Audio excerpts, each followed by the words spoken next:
প্রিয় দর্শক, আপনাদের সাথে একটা গুরুত্বপূর্ণ খবর শেয়ার করার জন্য বসেছি। ভিডিওটিতে আপনাদের সবাইকে আমন্ত্রণ।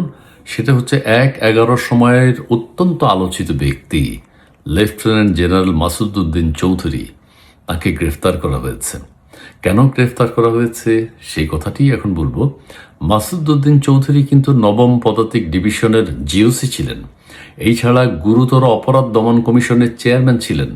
তার মানে অন্যতম কুশীলব বলতে 111-এর অন্যতম কুশীলব বলতে দুইজনকে বোঝায়। আরও অনেকে আছেন, জেনারেল মইনি আহমেদ এবং লেফটেন্যান্ট জেনারেল মাসুদ উদ্দিন চৌধুরী। এদের দুইজনের ভয়ে সারা বাংলাদেশ কেঁপেছে। যারা অপরাধী না তারাও কেঁপেছে। যাদের অর্থবিত্ত আছে তারাও গাড়ি বাড়ি ছেড়ে চলে গেছে বিভিন্ন দিকে। মাসুদ উদ্দিন চৌধুরী এবং সেনাপ্রধান মইনু আহমেদের ওই সময় নির্যাতিত হয়েছে রাজনৈতিক নেতৃবৃন্দ, বিএনপি, আওয়ামী লীগের সবাই, প্রায় অনেকেই। তবে তারেক রহমানকে যেভাবে নির্যাতন করা হয়েছে, তাকে বুট দিয়ে আঘাত করা হয়েছে, তাকে ঝুলিয়ে পিটানো হয়েছে, তাকে হসপিটালে পাঠানো হয়েছে পিটিয়ে, তাকে তার কোমরে ব্যথা, সম্ভবত তার কোমরের ব্যথা এখনো যায়নি। 2007 সাল থেকেই বলা হচ্ছে ধারণা, এবং মুচলেখা দিয়ে তাকে কিন্তু বিদেশ পাঠিয়ে দেওয়া হয়েছে যে আমি আর কখনো রাজনীতি করব না। সেনাবাহিনীর নেতৃত্বেই তা হয়েছে। তো তারেক রহমান সাহেবের সেটা তো নিশ্চয়ই মনে আছে, বিএনপির সেটা নিশ্চয়ই মনে আছে। তাহলে কি মনে আছে, কেন মনে আছে? 2007 সাল থেকেই বলা বলি করা হচ্ছে বিএনপি যদি কখনো ক্ষমতায় আসে এবং তারেক রহমান যদি প্রধানমন্ত্রী হন বা না হন, এখন তো হয়ে গেছেন প্রধানমন্ত্রী, তাহলে এই সেনা কর্মকর্তারা যারা তার উপর অত্যাচার নির্যাতন করেছে তাদের একদিন বিচার হবে। এবং সেই অত্যাচার নির্যাতনের অন্যতম কুশীলব মাসুদ উদ্দিন চৌধুরী গ্রেপ্তার হয়েছেন।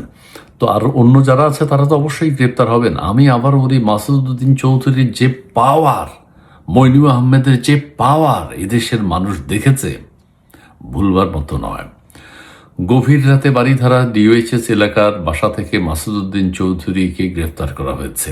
ডিএমপির ডিবি প্রধান শফিকুল ইসলাম আজ মঙ্গলবার প্রথম আলোকে তথ্য নিশ্চিত করেছেন। মাসুদ উদ্দিন চৌধুরীর বিরুদ্ধে 5টির মতো মামলা রয়েছে। 2007 সালে সেনাবাহিনীর ৯ম পদাতিক ডিভিশনের জিওসির দায়িত্বে তিনি ছিলেন। তিনি ১/১১ পট পরিবর্তনের অন্যতম প্রধান ভূমিকা পালন করেছিলেন। তখন তিনি গুরুতর অপরাধ দমন সংক্রান্ত জাতীয় সমন্বয় কমিটির প্রধান ছিলেন। পদোন্নতি পেয়ে লেফটেন্যান্ট জেনারেল হন। এই কমিটির অধীনেই তখন দুর্নীতি বিরোধী অভিযান পরিচালিত হয়। ঠিক আছে। মাসুদ উদ্দিন চৌধুরীকে পরবর্তীতে অস্ট্রেলিয়ার হাই কমিশনার করা হয়। আওয়ামী লীগ সরকার কিন্তু আবার তার মেয়াদ বৃদ্ধি করে। এরপরে তিনি জাতীয় পার্টিতে যোগ দেন। ফেনী 3 আসন থেকে সংসদ সদস্য নির্বাচিত হন। তবে ধারণা করা হয়, বলা হয়, প্রচুর অন্যায় অপরাধ করেছেন 111 সরকারের সময় এবং প্রচুর টাকা বিদেশে পাচার করেছেন। এটাও বলা হয় যে তার ভয়ে এবং অনেকে টাকা দিয়ে আসতেন তার বাড়িতে, তার বাসায়।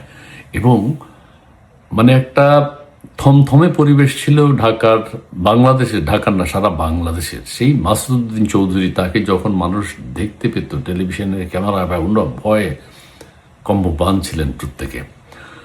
তো যাই হোক, মাসুদ উদ্দিন চৌধুরী, তারেক রহমানের উপর যেই ধরনের নির্যাতন তাদের নেতৃত্বেই হয়েছে, সো এটা কোনোভাবে মার্সি পাবে না এবং সেটাই দেখা যাচ্ছে। এবং 2007 সাল থেকে বলা বলি করা হচ্ছে তারেক রহমান সাহেব যদি কখনো প্রধানমন্ত্রী হন বা বিএনপি যদি কখনো ক্ষমতায় আসে, এই অত্যাচার নির্যাতনের বিচার করবে। ঠিক আছে। এবং সেইটা সম্ভবত শুরু হয়েছে।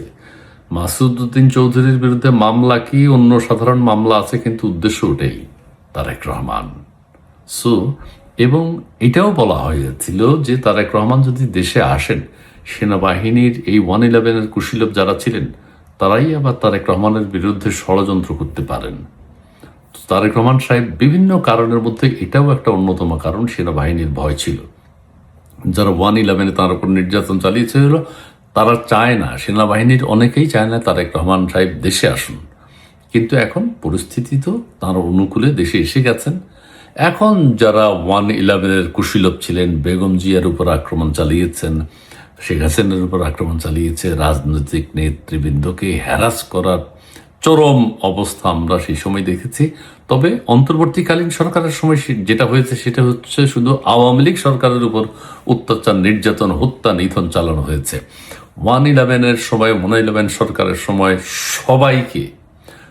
সবাইকে আলোচিত যত ব্যক্তিত্ব আছেন, নারী পুরুষ, প্রত্যেকের উপর অত্যাচার, নির্যাতন চলেছে। Lieutenant general Masududdin Chowdhury one of them, big figure, সেনাবাহিনীর তখনকার ক্ষমতাবানদের অন্যতম একজন মাসুদউদ্দিন চৌধুরী। দেখা যাক এই মামলা মোকদ্দমা কোন দিকে গড়ায়। ধন্যবাদ।